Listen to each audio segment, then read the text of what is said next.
Duke, let's Yes, Garry. cut to the chase, mate. Yes. Hawthorn are going to win by 8 goals plus tonight.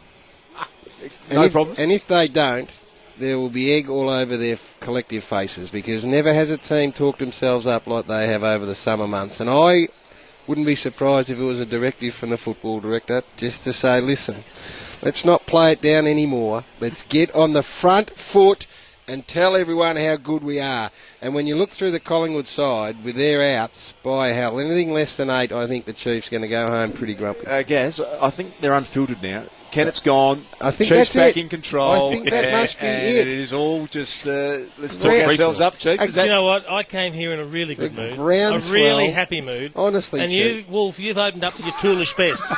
You seriously have. It is, mate, and I'll tell you the greatest fallacy. Hawthorn hasn't talked themselves up, mate. The media has. You have. Who's talked it up?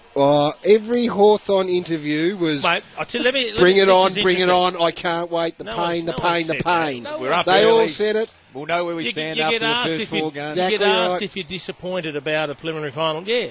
Gut-wrenching. Yep. Oh, so they stewed on it all summer, and that's been the only focus. Jordan Lewis says, yes, sometimes under pressure you get a little bit narrow-minded and you worry about your own things. That means a big selfish headline. The media has beat this up a treat. Oh, don't blame the media. And let me go one step further. Now he's getting into it. No, I'm just saying. Everyone's saying how long Collingwood's injury list is. Long. Very long. Name it.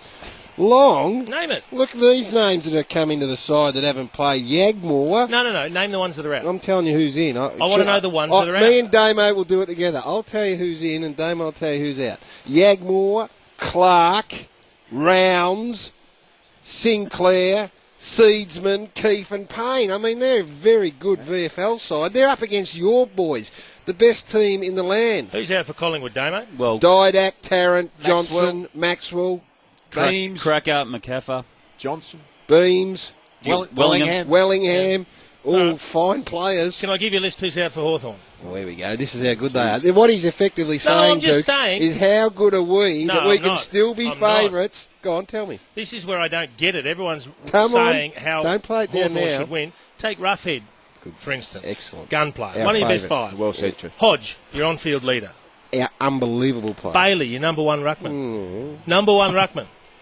Give him that, guess. Liam Shields. Yeah, I like him. Who has really developed into a top running player. Paul Puopolo, who has become he's out. He's become a fixture in the starting 18. Well, he's underdone. Then you got players like Ellis, Gillum and Young who just haven't got enough footy under their belt. So what you're saying is, even with those players out, you're raging, overwhelming favourites to win. What I'm saying is, people have got the wrong idea if they think it's an undermanned Collingwood taking on a full-strength Hawthorn side. I think it's a toss of the coin game. There's a little bit of licence in what I've said, just to see. But I do honestly think this, and I believe this in my heart. I think that Hawthorn are going to win very convincingly. And the more I looked at it today and went through it all, I think they are absolutely right. And those players that have come in are going to be, I think, good players. And for Collingwood supporters, we hope they are. But, to come in on this stage at this particular time is a big, big ask against a side who are, and I know last night gave us all a warning about taking NAB Cup form into account, but, they've been hot the horse. Taken 4 minutes and happy Chiefs evaporated. Yes, I'm happy as Larry. Gone. Happy as Larry. No longer with us, Damo. There might be something that makes you happy, though, Joe. Well, You've managed to secure the services of a very good player who was unlucky to miss out on All-Australian selection last year. You've got him locked away for another 3 years, that being Grant Birchall. Have we? Well done. Thank you, Dave. Great work, Chief. Did you put the ink on that one? I'm not sure it's confirmed. I know discussions have been going on for a little while. Well done.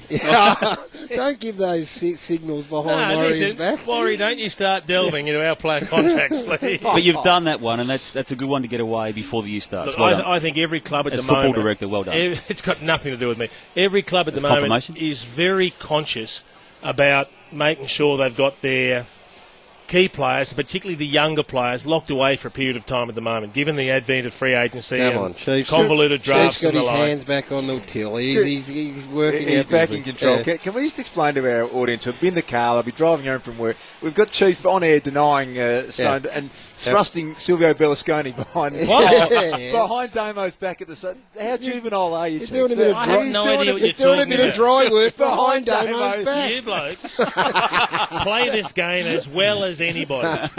You put words into people's mouths. No, we don't. Yeah, and the worst thing is, you confuse our listeners who aren't quite sure whether to take you seriously or not. Well, unbeknownst to you, Chief, this year we're beaming live via the net.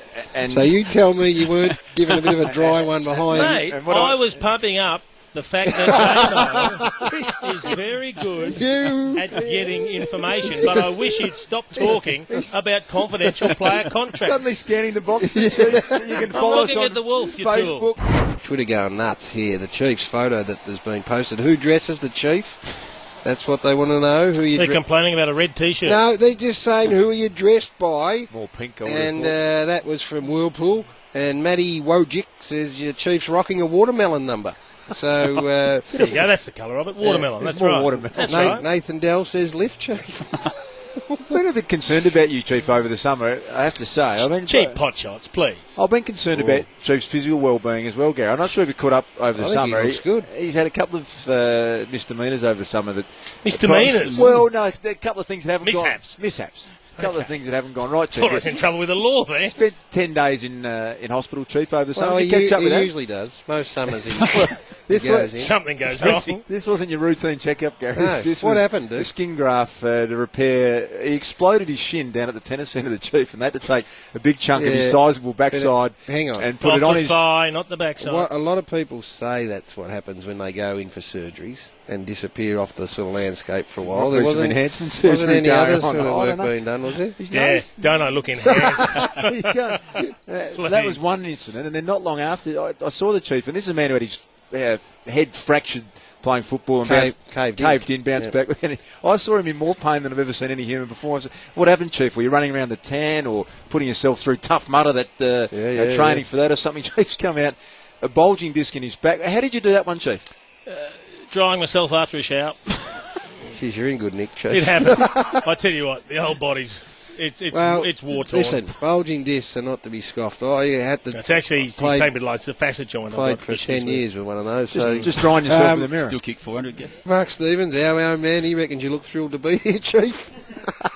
That's harsh, Steve-O. That's Steve-O? Yes. Touched him up at tennis today too. Well, that's why. He's probably a bit dirty. He's darked up. The Hawks, I reckon, at halfway through the year, or the second time they played them, had been on a roll, came here, they were playing a different style, they tweaked it a bit, they were going short, very much kick possession game, came up against the pressure of Collingwood that unravelled them.